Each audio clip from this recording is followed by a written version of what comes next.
이랬는데 요래됐습니다.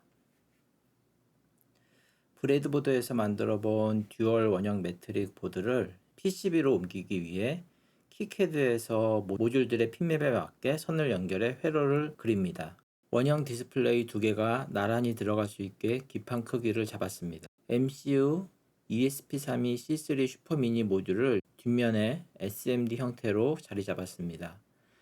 ESP32C3는 와이파이를 지원하기 때문에 직접 프로메테우스 엔드포인트에서 매트릭을 긁어와 화면을 그리는 완전한 스탠드얼론 자립형 장치로 기획했습니다. DRC 검사로 에러가 없는지 꼼꼼히 확인 후 최종 커버 드릴 파일을 생성하고 하나의 zip 파일로 묶어줍니다. PCB에서 치수를 확인해 오픈에스케드로 전용 케이스를 코딩으로 모델링하고 프로토타입을 먼저 뽑아봤습니다. 이제 JLC PCB 웹사이트에 접속해 방금 만든 zip 파일로 묶어둔 커버 파일을 업로드합니다. DFM 뷰어 기판 형상과 홀 위치를 실시간으로 확인할 수 있고 이상이 있으면 제조 전에 연락을 주기도 합니다. 기판 색상 등 기본 옵션을 수정하고 주문을 완료합니다. 취미 수준의 기본 옵션의 2레이어 기판의 경우 아주 저렴한 가격에 주문이 가능하고 SMD 부품을 부착하는 SMA 등 전문적인 서비스도 제공합니다. 3D 모델들도 STL 파일을 업로드해서 FDM이나 레진 출력으로 주문할 수 있습니다. 주문 시점에서 7일이 채 되지 않아서 제품이 도착했습니다. 3D 케이스들과 PCB들이 깔끔하게 도착했습니다. 케이스 표면을 다듬으라고 다양한 사포를 넣어준 디테일도 좋았습니다. 이번 주문은 JLC PCB에서 비용을 제공해 주셨습니다.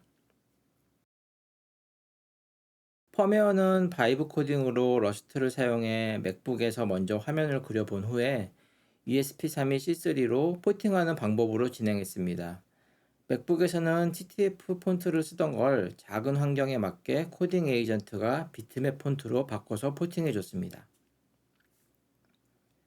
MCU의 400KB SRAM 중에 디스플레이 버퍼로 120KB 정도를 쓰는데 HTTPS 지원도 함께 하려면 도전적인 상황이어서 코딩 에이전트가 과최적화로 버퍼를 4분의 1만 잡고 여러 차례에 거쳐서 그리는 문제가 있었는데 단일 버퍼 렌더링으로 수정해서 플래싱 했습니다.